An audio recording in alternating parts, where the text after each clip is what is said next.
This program is brought to you by Emory University. Very good. Thank you. My name is Phil Thompson. I'm the director of the Aquinas Center of Theology, and it's my privilege and honor to welcome you here to the first Flannery O'Connor lecture series. And this will not be the last. We're going to do 3, thanks to a generous grant from the Flannery O'Connor Trust. And we're very, very thankful for that support to be able to bring you great speakers like Dr. Sessions here tonight.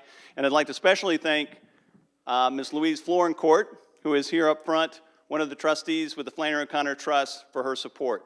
Ms. Florencourt.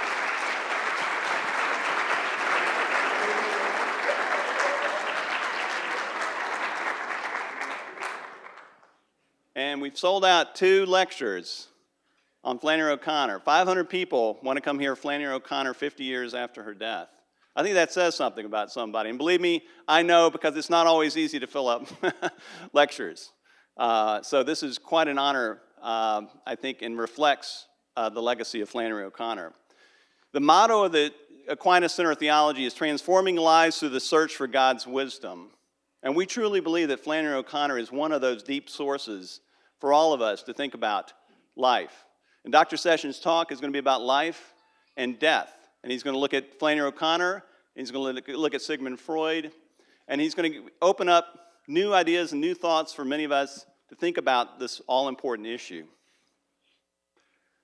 Well, we're very fortunate in terms of Flannery O'Connor because of her combination of a religious vision, the skill at her craft in being a writer, and her thinking about, I think, fundamentally how grace enters a fallen world, right?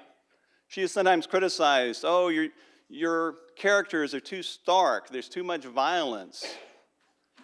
But that's not the point of her work. It's to knock us out of our daily life, right? To knock us out of our sort of spiritual somnolence, right? To say there's a lot that's important in life, right? Life itself, death itself, the eternal meaning of our life, right? And that is at the heart and center of her literature. And we're very thankful, too, to have this lecture series at Emory. There are actually a number of Flannery O'Connor Emory connections. We have an archive here at Emory which contains many of the letters of Flannery O'Connor. So we're very fortunate to continue that legacy here at Emory of being connected to Flannery O'Connor. And during her own life, she was connected to Emory. She was actually diagnosed with lupus at Emory Medical Hospital by Dr. Merrill, an internist here, who she referred to in her own special way as the scientist. She'd write him the scientist or the scientist Merrill. There was also she came and gave a lecture here at the Quadrangle here at Emory to the students here.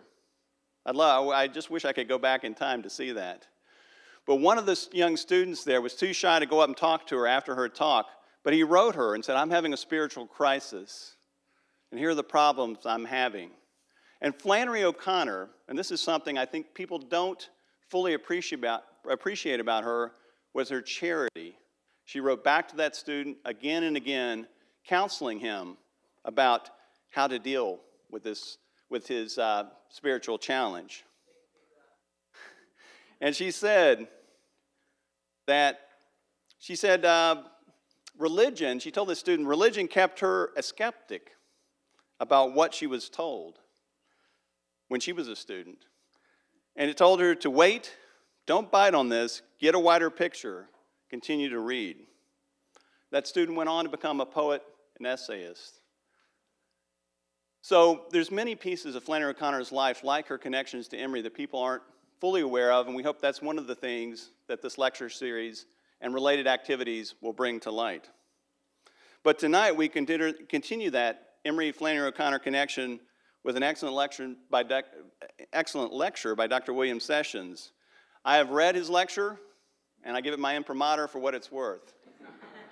He doesn't need my imprimatur. It's a great work. I think it pushes some new areas of academic thought. But as you'll see with Dr. Sessions, he'll combine deep academic thought with personal stories and insights. He actually knew Flannery O'Connor, which is interesting in and of itself. He's doing the authorized biography of her. So he is truly an expert on Flannery O'Connor. Now, we're very excited about the sellout here tonight, and we're going to be handing out some cards as things go along. One is your assessment cards. We would ask you to it takes about 60 seconds. I know we live in a hectic world, but hopefully you can spare 60 seconds at the end of this to please give us your thoughts. It's very important, the board of directors of the Aquinas Center and I look at these assessments very, very carefully to see what you think. And part of it can be, of course, part of it's about what you thought about the lecture, but it's also the logistics. Did you have trouble getting here? What can we do better to make the next lecture here even better than this one? Also, we're going to be handing out cards for you to write up questions. At the end of this, you'll be given some cards. We'll collect those, go through those, and be handing Dr. Session, I'll be giving Dr. Session some of these questions. And if you want a good shot at getting heard, a couple of words of advice: short, legible, and related to the lecture.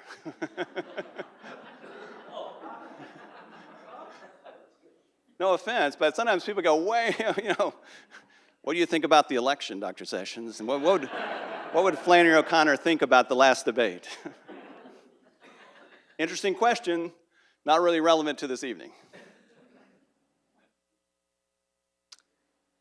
Well, I mentioned the Flannery O'Connor Trust. I'd also like to thank the Candler School of Theology, which helped to sponsor this event, and to my circle of donors, the Aquinas Circle, my board of trustees, and to my students who you've seen welcome you in here. Those are Catholic Studies minor students, or students who've taken my Modern Catholicism class here at Emory. And even after taking my class, they're still willing to come out here and be a part of this. So I'm very, very thankful for that. So now I'd like to introduce you to the woman who's going to introduce Dr. Sessions. That's Dr. Rosemary McGee, herself a Flannery O'Connor scholar. She's edited a work, Conversations with Flannery O'Connor. She's recently been the vice president and secretary of Emory University, but now she's been named the director of the University Manuscript Archives and Rare Book Library, which oversees, guess what? Flannery O'Connor's materials here. So with that, Rosemary.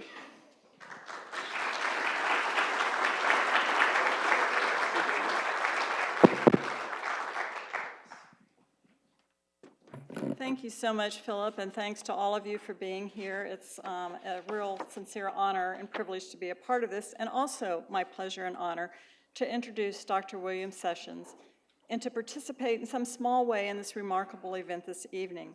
All of us at Emory are privileged to serve as a host for this distinguished combination of groups and individuals, a tribute to the enduring power and meaning of literature in the world and in our lives. There are many things that I could say about my friend Bill Sessions. He is a person who for a long time I admired from afar. Over the past decade or so, our paths have converged on a regular basis, and my admiration for him has only deepened. As impossible as it may seem in describing the work and contribution of someone who is so full of life, my introduction of Bill can be summed up in 3 words, with additional commentary. Professor William Sessions is a personification, I would argue, of these 3 words: scholar, gentleman, and character. Let me tell you what I mean. The first word I would use in describing Bill is scholar, regarding his scholarship. A native of Conway, South Carolina, Bill received his baccalaureate degree from the University of North Carolina at Chapel Hill, which he completed in 3 years at age 19. He then received his MA and PhD from Columbia. A prolific writer, he has published 7 books, with a forthcoming, as mentioned, biography of Flannery O'Connor, Stalking Joy, The Life and Times of Flannery O'Connor, due in 2013, which, as you know, is right around the corner. He's also edited 3 volumes, published dozens of scholarly articles and poems in some of the most respected journals in the field. He was the founder of both the Carolina Review, published by the University of North Carolina at Chapel Hill, as well as Studies in the Literary Imagination, published by Georgia State University, where, I guess in his spare time, he also served as a director of the Georgia State University Poetry Series and is now the Regents Professor of English Emeritus. He has won too many teaching and scholarly awards for me to mention this evening. Dr. Sessions has authored several books on writers, including Henry Howard, the poet Earl of Surrey, and Sir Francis Bacon, and a myriad of articles on their works. His poetry has been published by the Southern Review, the Georgia Review, and the Chattahoochee Review, among others. He has written several plays, and did I mention for a time that he was also a dancer? A Renaissance man. Most notably for our purposes, his articles on Flannery O'Connor have appeared in Shenandoah, the National Catholic Reporter, and Studies in Short Fiction. He has presented papers on Flannery O'Connor all over the world and all over the country, many conferences and universities. So you see, I am correct. We have a true scholar to address this audience tonight. However, next in describing him, I also choose the word gentleman, which is perhaps an old-fashioned term, but he is just that, a gentle man, a friend to many of us, to scholars, to students, and to seekers, and also a friend in every meaning of the word during their lives and beyond to both Flannery O'Connor and her most avid correspondent, to Betty Hester, also seekers and deep thinkers. This quality of friendship, and with it gentleness and kindness, seems to me to be at the very core of who Bill Sessions is. Finally now, what do I mean by character? Though thoroughly worldly and global, as I said, Bill comes from South Carolina, and he has lived in the South most of his life. Flannery O'Connor once said, "When a Southerner wants to make a point, he tells a story." It's actually his way of reasoning in dealing with experience. Perhaps she was thinking of Bill when she made that comment. In addition to his scholarship, Bill excels at storytelling. He is also a character in that he played an important role in his friendship with and in the friendly banter between Betty Hester and Flannery O'Connor in their letters. The main reason, however, that I use the word character is because Professor William Sessions, in his life, his scholarship, and his being, in fact, has character, a kind of trueness to himself and to the literary vocation. With that, I turn to our archives and lines from one of Bill's poems as provided to Sally Fitzgerald in 1979, First Rain, Annunciation Day. He writes, "March rain in Carolina, an angel rises from red azaleas. The words are not mine, but echoes, and I have given them release."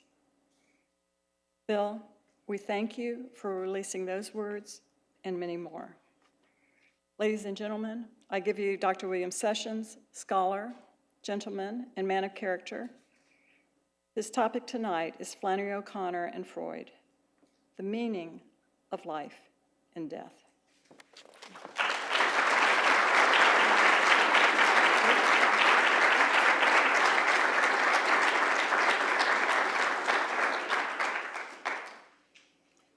Well, first of all, thank you for coming out. And I think I have to turn something on here. Just a second. You probably can hear me because I am told by my sons that I talk so loudly. And when I came back from teaching, and they all said, just flick it on if you will, but they all would say to me, "Must you talk so loudly all the time?" And I said, "You want to eat?" And that's, that goes with the territory with that. I want to thank a lot of people tonight. Obviously, I want to thank the Andalusia, the foundation, and the estate for our, anyway, Louise Florencourt and Father Garanzini for all of their support for this, and I do appreciate it. And I certainly think it's for a good cause. There'll be other really wonderful Flannery O'Connor speakers, I'm sure, coming up. And the ferment that you want to get started here is what this is all about. We have a lot of ferment. We have Andalusia, and we have a representative here. in Paula, Lawton Bevington, and the Andalusia Foundation, and the Andalusia house itself has lots of room for people to come down, spend lots of money, and contribute. But most of all, I want to thank the whole of Emory for setting this up, and for Phil Thompson, especially as our, I suppose the word, you can use the word cicerone here. Cicerone is really a guide, but it's a kind of guide in its way. I also want to make a statement, which is true. Permission for all quotes by Flannery O'Connor and Edward O'Connor have been granted by Mary Flannery O'Connor Charitable Trust. This permission is non-exclusive and for one-time use at this venue, all rights reserved. So I'm bona fide. I'm kosher, whatever term you want to use, in using this material. It's interesting material. At least I think it's interesting. You may decide it's just boring, but I hope not. And I would like to involve you in it. I'm a great believer. I think, having been brought up as a Southern Baptist, I always intended maybe to be a preacher. My father used to have a lot of chickens, and I had to feed them all the time. And so I kept one rooster named Harry, and I used to. He and I didn't get along because I would go out and preach to Harry. Now, Harry hated me, and so when I would walk to the house, you know how chickens could be, he would stop when I turned around. As soon as I turned around, he went up and pecked my legs as fast as he could. So some of you may, at the end of this, wish that Harry had gotten further than he did. Flannery O'Connor and Freud, The Meaning of Life in Death. In a letter of December 6, 1963, O'Connor commented to her Atlanta friend, Betty Hester, how closely she and her mother had followed on television the events in Dallas and the murder of John F. Kennedy. O'Connor added, quote, "I think the funeral was a salutary tonic for this backslapping, gum-chewing, hiya-kid nation. Mrs. Kennedy has a sense of history and of what is owing to death." O'Connor's remarks, and especially a sense of history and of what is owing to death, summarize the heart of my own remarks tonight. My remarks will form, I hope, a kind of argument, but to lead you to a deeper reading of O'Connor's fiction, nothing really more. You're invited to enter into that act of contemplation Flannery specifically wanted her art to bring forth in the reader, as she named it, an experience of mystery itself. Part one. Flannery O'Connor's fiction resonates, as Joyce Carol Oates observed some time ago, with death and the disappearance and perversion of human life. But the actual historical period Flannery lived in was also a period of death and violence, incipient and actual. Now I'm hitting the wrong button here. Just a minute. I think I've got it right. Let's see back here, just a second. Anyway, just a second. Sorry. I thought this was the one he told me to hit. Let's see here. He said it's just like a. Oh, it should be this. Yeah. Okay. Yeah. We need to get out of it here, though. Yeah, thank you. As you see, I'm preaching against technology tonight, so I'm my own victim. Take all that out. It's me too.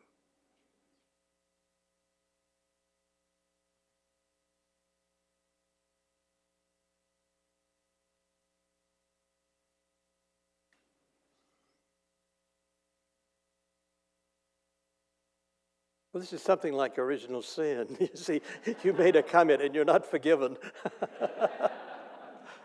Okay, I've got my speech here, so we're not lost. So I'm going to continue, and then we'll come back to this if we need to. So part one, Flannery O'Connor's fiction resonates, as Joyce Carol Oates observed long ago, with death and the disappearance and perversion of human life. But the actual historical period Flannery O'Connor lived in was also a period of death and violence, incipient and actual. Her South was on the edge of civil war over the ending of segregation, and to speak freely was dangerous. Lynching was not unknown. Behind the South and its problems was the looming nuclear destruction of the Cold War. The effects of Hiroshima O'Connor wrote about. The Second World War she had lived through had never really ended, and there's real evidence the destructions of World War I that had led to the Second War shaped O'Connor. From the beginning, the young O'Connor read constantly and was exploring precisely how her writing could develop and on what terms. No statement is more direct than in a letter written on January 1st, 1956 to Betty Hester, with whom she carried on her most profound correspondence. Already she and this close friend had been exchanging letters and with ideas, books, articles, many of them here in the Emory Library. The two women, both in their early 30s, saw reading and intellectual activity at the heart of their lives, rather remarkable for two women in the Georgia of the 1950s. I sent you, wrote Flannery, the other Elizabeth Sewell piece and the one on St. Thomas and Freud. This latter has the answer in it to what you call my struggle to submit, which is not a struggle to submit, but a struggle to accept, and with passion. I mean possibly with joy. Picture me with my ground teeth stalking joy, fully armed too, as it's a dangerous quest.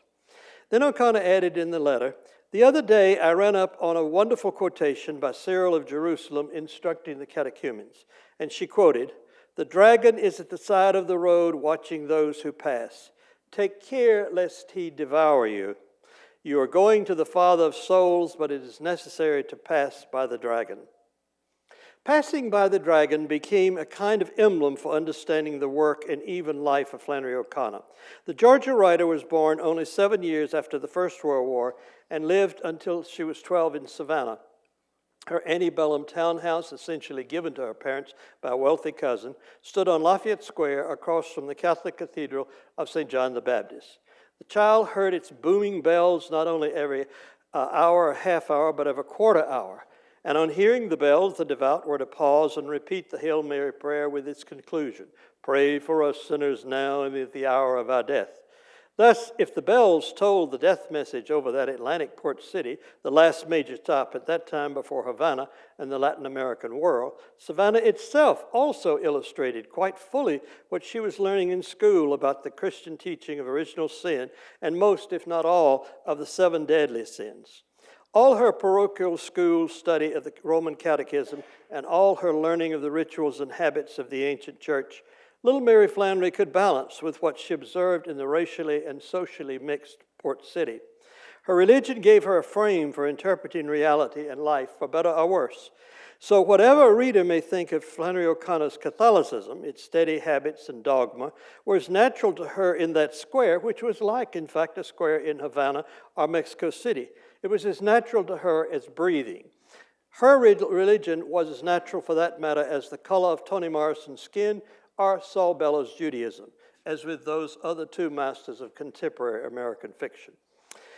O'Connor had her own version of this childhood. It showed an early radical individualism, as she once wrote Betty Hester. Quote, I went to the sisters to school for the first 6 years or so. They administered the truth faith with large doses of pious crap, and at their hands, the little girl developed a totally original response. Quote, I developed something the Freudians have not named, anti-angel aggression. The aggression took on its own ritual over a period of years, not months, and always ended with a fist fight. Quote, from 8 to 12, it was my habit to seclude myself in a locked room ever so often and with a fierce or evil face, whirl around in a circle with my fists knotted or socking the angel. O'Connor was quite specific. This was the guardian angel with which the sisters assured us we were all equipped. He never left you. The little girl hated him. My dislike of him was poisonous. She fought with all her strength. I'm sure I even kicked at him and landed him on the floor. The rebellious child did not did recognize, however, you couldn't hurt an angel, but have been happy to know I dirtied his feathers. And the mature Flannery added dryly, I conceive of him in feathers. Like a Bantam rooster for this little girl, you remember she had her picture taken and all that, are the peacocks at Andalusia. Her bird guardian angel was also heralding to O'Connor an invisible parade, greater than the lurching, drunk mobs she saw passing on St. Patrick's Day through Lafayette Square. But at least take a fist fight first to set the relationship right. Both her father and mother had ethnic Irish roots, her father from Savannah itself. The little girl had adoring parents. Regina O'Connor, famed in Savannah for her interfering in her daughter's schooling and then quite incorrectly identified as universally domineering.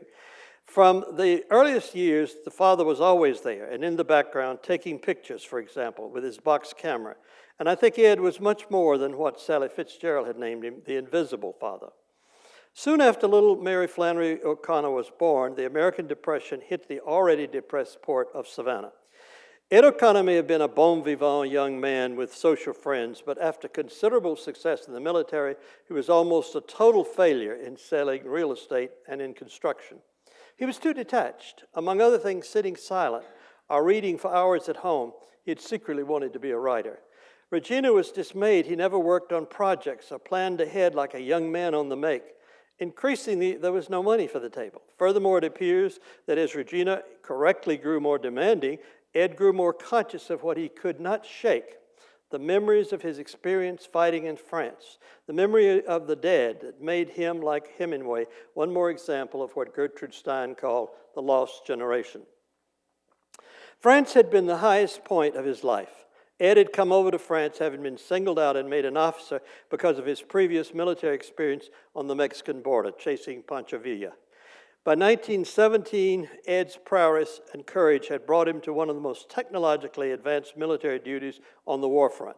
He became a leader of various anti-aircraft nests embedded behind the Allied trenches.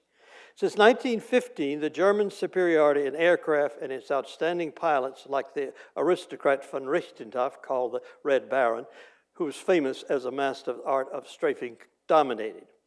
In return, Ed's nests consist of groups of soldiers using machine guns, the new weapon of choice, the best they had, in fact, to bring the planes down.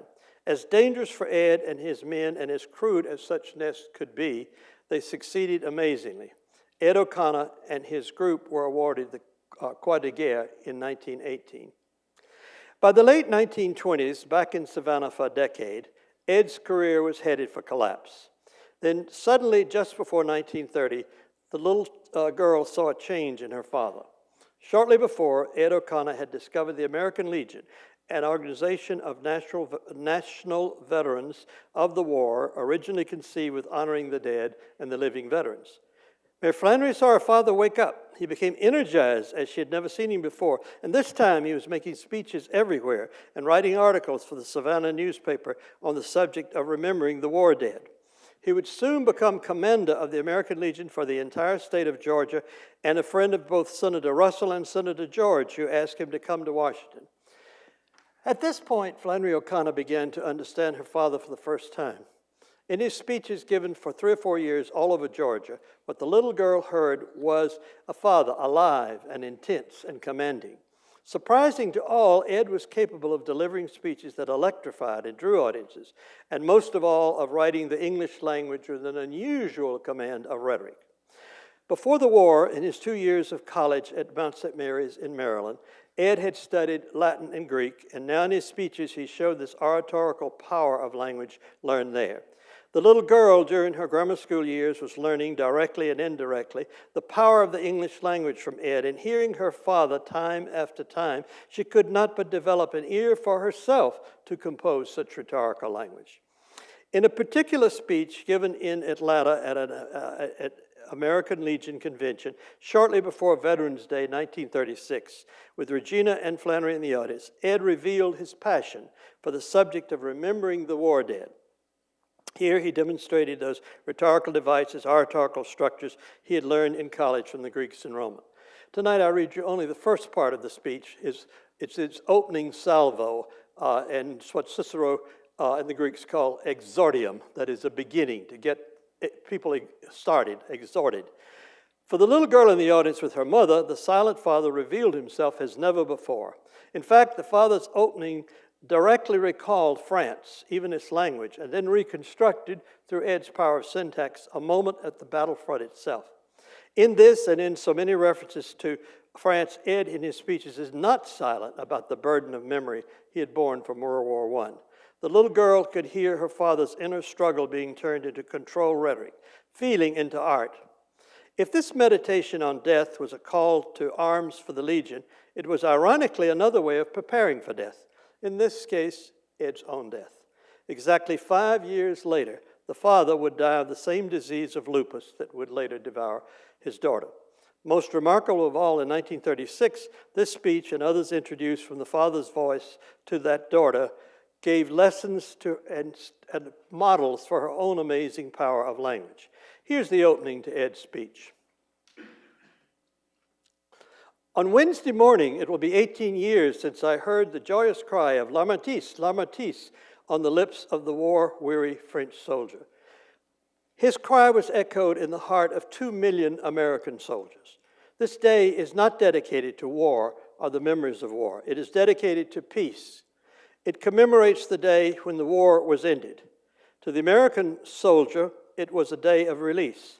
To him, it meant that soon he would be free from the muck and mud of foreign soil, that no more would he wearily march over roads so tortured with traffic that they seemed to writhe beneath his feet, that no more would he smell the smells or see the sights that tortured his nostrils and seared themselves into his very brain, that no more would he feel that throat-tightening, heart-constricting fear, that the next one that came over was meant for him.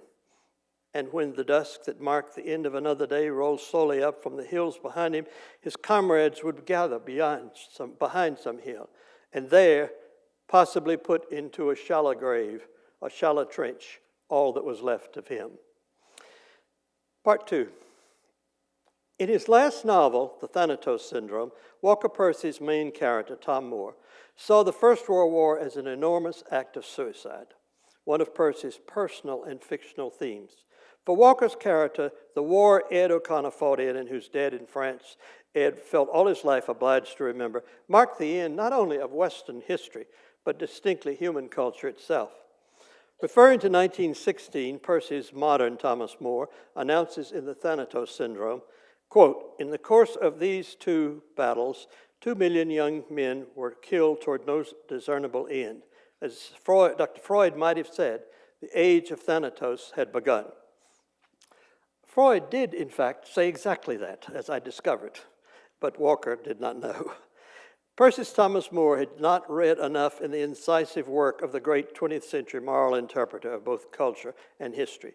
Sigmund Freud gave a speech in 1915 in Vienna to B'nai B'rith, a Jewish fraternal association he belonged to all his life. On the basis of that speech, Freud wrote a long essay, Zeitgemäßes über Krieg und Tod, officially translated in the canon as Thoughts for the Times on War and Death. It dealt precisely with what Walker Percy's character named the commencement of the age of Thanatos.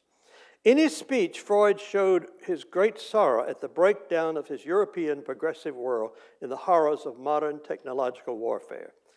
The first division of his essay is translated as The Disillusionment of the War, but Freud's German title, Die Enttäuschung des Krieges, goes deeper, I believe, with the German noun also meaning disenchantment. It is as though there had been a lifting of a previous grand enchantment by magicians like Descartes, illusions like those woven by the Enlightenment and the philosophes and their offspring in science and technology, and the 19th century historians who saw the only movement of time as that of science, moving forward into an endless working out of positive discoveries.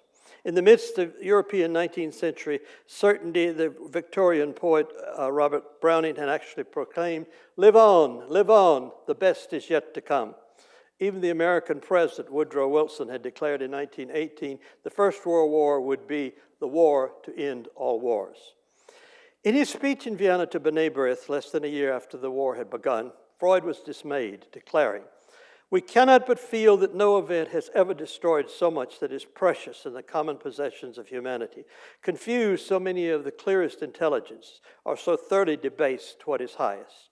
Even, quote, science herself has lost her passionless impartiality. Her deeply embittered servants seek for weapons from her with which to distribute towards the struggle with the enemy.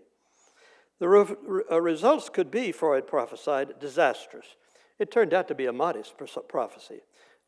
In fact, in the light of the horrors that have lasted over 100 years since then, and have no signs in the 21st century of ever disappearing, Walker Percy's Thomas More may have been right about the suicide of the modern world. In the coming social upheavals in Europe after World War I that Freud had foreseen, he watched to his dismay the class breakdowns of Vienna and the rise of a new kind of anti-Semitism. Any pretense at toleration would be gone. In his essay, developed from his speech to his fellow Jews in Vienna, Thoughts for the Times on War and Death, Freud was concerned specifically with the new cultural place of death. It should be noted, of course, that the entire piece has not a whisper of religion of any kind, and the idea of a Jewish God or its Christian or Muslim offspring is not even suggested. Freud's is what one might call a radical moral concern only. I choose the word moral because of its Latin roots, the plural mores, meaning customs, the social texture of life, the way we survive as members of a human secular community. In that concern, Sigmund Freud desperately wanted a solution for human beings, a dialectic, a way, a passage between the daily interacting forces in modern life of creativity and love, and the constant eros, and the constant presence, especially after World War I, of the machinery of destruction, thanatos. How to live in a dialectic no longer to be escaped. How to survive as a human being, not as bureaucratic machines or helpless creatures being loaded on railway cars, a pervasive image, I might add, in Flannery O'Connor's work. So in Vienna early in 1915, Freud addressed his Jewish friends with the passion of a Hebrew prophet. He had been horrified by the way he had witnessed in this war of automatic killing by new technology and impersonal slaughtering by machines. The killing had this sort of ease and abstraction Freud illustrated to his deeply sophisticated and European audience with a passage in Balzac's Père Goriot. The great French novelist Balzac had attributed to the Enlightenment philosopher Jean-Jacques Rousseau the phrase, tuer son mandarin, to kill his mandarin. That is, in Rousseau's theory, to kill a mandarin in distant Peking is a guiltless, an automatic act. The self is not involved, conscience is not involved. Rousseau considered such killing an automatic result of his will, as might be conceived in science fiction. But if killing through another party, still guiltless, whether it be a hired killer in Asia slaughtering the mandarin, or one may add in a ritual happening right now, a drone bombing killing in Asia, it is the same. Once set in motion, such a drone bombing, one might add in a terrible paradox, not by a hardened veteran, but by a button pressed by a young woman at a military base in North Carolina. This was precisely what Freud prophesied for the modern world. In other words, the shock for Freud is that murder is a violence apparently cleansed and justified without effort in the murderer's conscience. There's nothing personal involved. Such ease and indifference to destruction becomes like a machine's response, and it has now become the human response. So Freud believes. In essence, Freud describes to his Jewish club the collapse of the Enlightenment's theory of progress built on a common humanity. Quote, to sum up, our unconscious is just as inaccessible to the idea of our own death, just as murderously inclined towards strangers, just as divided, that is ambivalent, towards those we love as was primeval man. Then Freud prophetically continued, we now die as heroes, but we do not believe in our own deaths. Strangers are now enemies. We may be freer now, less burdened by the teachings of old cultures, but we're simply freer to be aggressors with the new violence and also to be victims. The last year of war had convinced Freud of a truth that brought him a sadness in himself he could not have anticipated. He told his audience in 1915 that what would not be believed in the just past progressive 19th century, he now believed. War cannot be abolished. In this new absolute of war in human history, Freud then asked his Jewish friends, quote, Should we not confess that in our civilized attitude toward death, we're once again living psychologically beyond our means? And Freud adds, the warning of ancient prophets and classical sages, and should we not rather turn back and recognize the truth?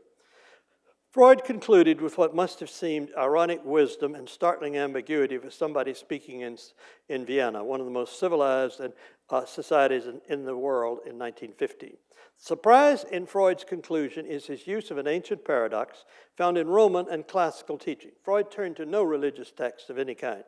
Rather, he turned to the foundation of his homeland's civilization, its powerful system of education, free to all in the German and Austro-Hungarian world. In the Humanistische Gymnasium Freud himself attended, with its intellectual foundation in the text of ancient Rome and Greece, the young Jew found one of his strongest social and intellectual identities. Like Ed O'Connor, he probably memorized the Latin lines in the first book of Virgil's Aeneid, spoken by Aeneas, the heroic founder of Rome, and in English, endure and keep yourself for better days. It would be a lesson of endurance O'Connor's fictional characters would build upon too. In this conclusion, for both speech and essay, Freud quoted an aphorism for a Roman military text by Vegetius that had been used by Napoleon and other military strategists. Contradicting the optimism of modern European civilization, Freud's Latin commonplace was decidedly counter-revolutionary and alien to his time. Freud made it clear in his 1915 speech that the natural progression of history, of science, and technology was all over. For the rest of his life and his century, and in time beyond that, all human beings would be threatened by the inevitable and even swift extinction in science and technology, accelerated now after the First World War. So Freud set up his formula for survival out of the classical world. He quoted it in Latin to a sophisticated Viennese audience of Jews who understood it well and who would, in a terrible paradox of time, be themselves in mere 20 years relegated to the technological extinction in the Holocaust. Freud told his fellow Jews sadder, more realistic, and much older methods and therapies in life for human survival. Quote, we recall the old saying, said Freud, quote, si vis pacem para bellum, he translates, if you want to preserve peace, arm for war. And then Freud added, completing his own formula for survival, quote, it would be in keeping with the times to alter it. Si vis vitam para mortem. If you want to endure life, prepare yourself for death. Part 3. At 25, quite suddenly, Flannery O'Connor herself was given a death sentence. She was an established writer, had been a vigorous, healthy young woman, and was by then finishing her first novel, Wise Blood. After a strong humanistic education at Georgia College in Milledgeville, she went to the University of Iowa for 4 years of graduate studies in literature, literary theory, and especially in the famous Writers' Workshop. After a sojourn at Yaddo, the famous Writers' Center at Saratoga Springs, where O'Connor formed a lifelong friendship with the great American poet Robert Lowell, the young woman joined her new friends, Robert and Sally Fitzgerald, at their country house on a mountaintop in Connecticut, in what was probably the most serene time of her short life. Then, after a sudden physical collapse that could not be explained, the young woman returned to Georgia by train during the Christmas 1950 season. O'Connor was diagnosed within days with disseminated lupus erythematosus, the same disease that had killed her father less than 10 years before. In the terrible pain of this autoimmune disease, in which the body attacks itself in a massive suicide that ultimately cannot be escaped, the young writer lasted beyond the 5 years she was given. This intervention came from a brilliant Atlanta internist at Emory University, Arthur J. Merrill, called by Flannery the scientist. The fact that she lived until 1964 was a surprise to everyone. In those years, with no hope of recovery, Flannery knew precisely what was owing to death. If there's any kind of miracle in Flannery O'Connor's life, it was the final 14 years when she wrote and published 3 works, the novella Wise Blood, the book of stories A Good Man is Hard to Find, and a second novella, The Violent Buried Away. When she died in August 1964, she left behind a complete manuscript of new stories, already with the title, Everything That Rises Must Converge. It was published the next year, and it immediately added to that strange, lasting cultural popularity of O'Connor. Everything That Rises Must Converge is the book being read at the opening of a television series, Lost, one among many television, stage, literary allusions to her life. Over the years, Bruce Springsteen, who has a long thing about O'Connor, how she changed what he was working with. Tommy Lee Jones and Conan O'Brien wrote master's thesis on it. Tommy Lee Jones in directing No Place for Old Men, something like that. No Country for Old Men. Told his actors, read two things, Isaiah and Flannery O'Connor.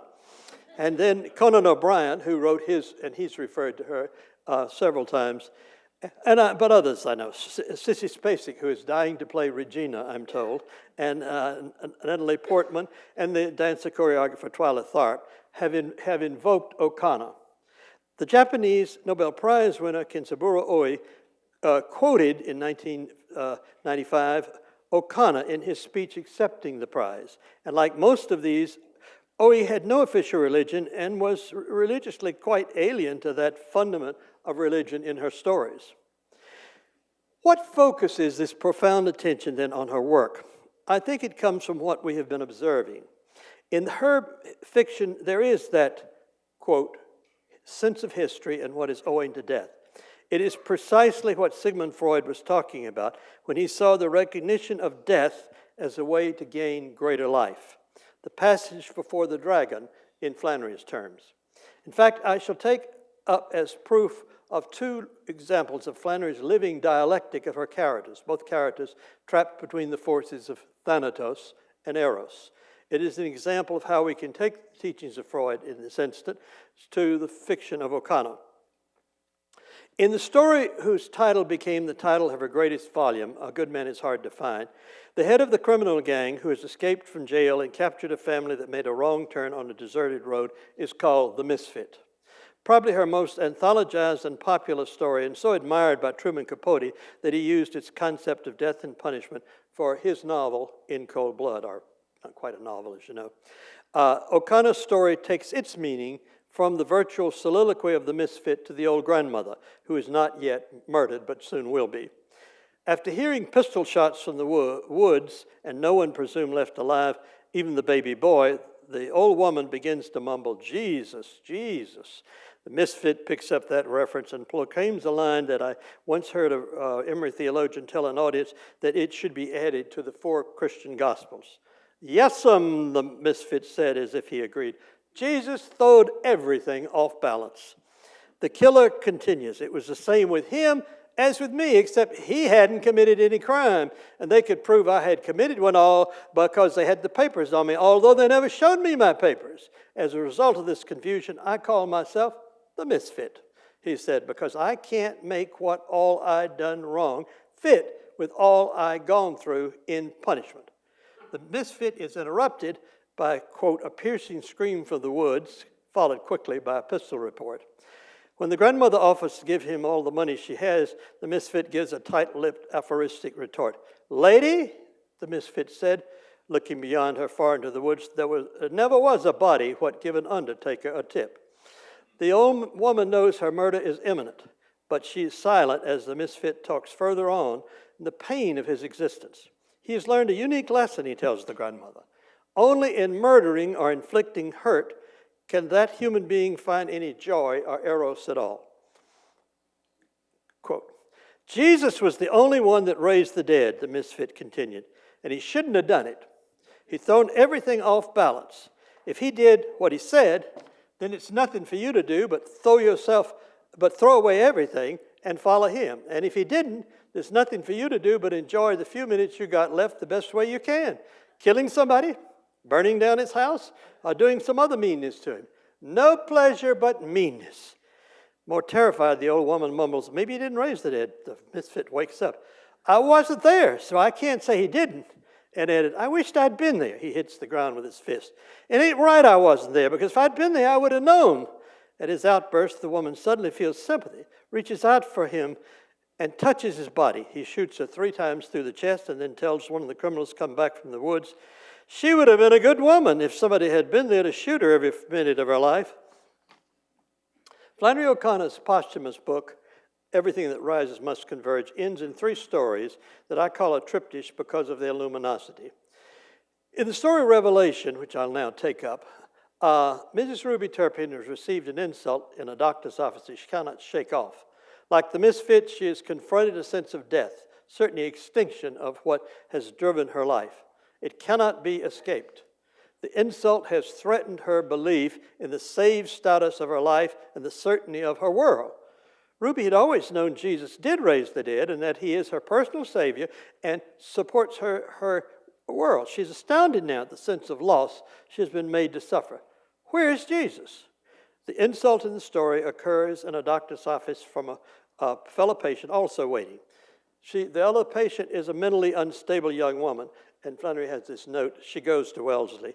The intellectual young woman has despised the pious remarks by Ruby in the waiting room, and after enduring the countrywoman for some time, she tosses the book at Ruby, hitting Mrs. Turpin over the eye, and then the young woman lunges across the room to strangle her. She's pulled back from the countrywoman, but not before looking Ruby directly in the eyes and whispering a curse. "Get back to hell where you came from, you old warthog." After that violent encounter, Ruby cannot stop brooding on its meaning all day. She's sure there's a message in the episode. She is sure there's a message because God works that way. She believes God works that way. Finally, still brooding, at twilight, Ruby goes out to feed and water her own hogs. Completely alone by the pig pen, the heavy-set countrywoman broods over what has happened, not just to her, but to her world, the way it's arranged. She feels it's on the edge of vanishing, and she's furious. At the pig pen, Ruby begins a dialogue. Her prayer is full of anger. What do you send me a message like that for? She had always felt chosen, but now, how am I a hog and me both? How am I saved and from hell too? She rails at the God she's always trusted, and then a final surge of fury shook her, and she roared, "Who do you think you are?" She demands an answer, and suddenly grows silent, knowing an answer may come. It does. And Mrs. Turpin is even more humiliated because she cannot resist its reality. It is, in fact, in the sky above. Quote, "Until the sun slipped finally behind the tree line, Mrs. Turpin remained there, with her gaze bent to the pigs as if she were absorbing some abysmal, life-giving knowledge. When she finally lifts her head, the countrywoman sees, quote, only a purple streak in the sky, cutting through a field of crimson and leading like an extension of the highway into the descending dusk. Lifting her hands, she begins to see the streak, quote, as a vast swinging bridge extending upward from the earth through a field of fire. Upon it, Ruby saw, quote, a vast horde of souls were rumbling toward heaven. At this point, Mrs. Turpin receives another insult, far worse than the book thrown in her face of the curse. She knows with certainty now who is sending her this vision of her disgrace. In the horde on the swinging bridge upwards, the southern countrywoman cannot believe her eyes. Quote, there were whole companies of white trash, clean for the first time in their lives, and bands of black niggers in white robes, and battalions of freaks and lunatics shouting and clapping and leaping like frogs. And then the real humiliation.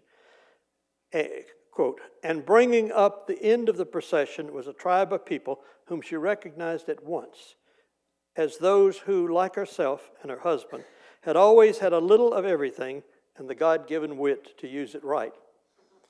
Was she no longer chosen? Ruby, quote, leaned forward to observe them closer. People like her were marching behind the others with great dignity, quote, accountable as they'd always been for good order and common sense and respectable behavior. They alone were on key. It was not enough. She has encountered her own kind of death, the end of her world, a thanatos for her certainty of herself as totally saved. Ruby Turpin now sees what lies ahead of her, the burning she cannot escape. Quote, yet she could see by their shocked and altered faces that even their virtues were being burnt away. What kind of hero is O'Connor envisioning here? Ruby, Turpin, and the misfit have learned that only in the knowledge of imminent death can they find the meaning for life, including, for the misfit, the license to kill. This meaning could not be clearer to the hero of O'Connor's novella, The Violet Buried Away. The young prophet in that story will choose to return to the city where O'Connor assumes the prophet will be killed, as she wrote in a letter, by his own followers. Knowing this as a danger, her hero will set out armed for his death by preparing for it and expecting it, following Freud's teaching of para mortem. Neither the young prophet, Frances Marion Tarwater, nor the unhappily enlightened Ruby Turpin, who knows she may be saved at a terrible price, nor the misfit, who knows life only in death and the killing of others, none can escape their extinction, but only be ready and prepared to pass by the dragon. Given the terms of O'Connor's last published novella, which we cannot explore here, the young Christian prophet must also abide by Freud's teaching. If you want to endure life, prepare yourself for death. 3 months after sending her last novel out in December 1959, O'Connor published a brief book review of Zen and Christian culture. The review is of no consequence except for its remarkable final sentence. Quote, "One of Mr. Suzuki's best illustrations of the incompatibility of Zen and Christianity is the comparisons of the death scenes of Christ and the Buddha. Christ in vertical in agony against the cross, the Buddha continually falling asleep on his couch. For O'Connor, the hour of death is the determinant. The Zen book did have a lasting effect, however, and it will lead us into a deeper and final reading into O'Connor's image of the hero. In a letter to Betty Hester, her friend always suicidal but then depressed by her failure as a writer, O'Connor noted that writers should be like, quote, Japanese swordsmen who are indifferent to getting slain in a duel. Hester thinks resignation is surrender. No, responds O'Connor. It does not mean accepting one's fate of being committed to Thanatos and one's extinction only. Rather, resignation echoes Flannery's view of Tarwater's future in the city. It is itself a strategy for life, an arming or dialectic for passing by the dragon, Freud's para mortem. Resignation or acceptance of a world at war does not mean that you stop resisting evil, she wrote Betty, or obstacles. It means that like the Zen swordsman, you leave the outcome out of your personal considerations. In her classic definition of the heroic, O'Connor writes, quote, it is the most concern coupled with the least concern. Eros, she's telling her friend here, also demands warfare. In this epigram, its most and least, as rhetorically powerful as anything by her father, O'Connor gives her image as a hero. He, this hero, this male, female, fights with the most concern with the least concern. That is, with the most concern for his or her task at hand. The sword fight for being an artist or writer, for the accomplishment of the history before us, for the moment we're within. The least concern is the self, before that task we're about, the sword fight, or the calling to each of us to take on the roles for the dialectic of history we are in. Above all, history is now, crossing the passage before the dragon, knowing full well, as Mrs. Kennedy appeared to do for Flannery O'Connor, quote, what is owing to death, and knowing it, quote, in the most concern with the least concern. Thank you.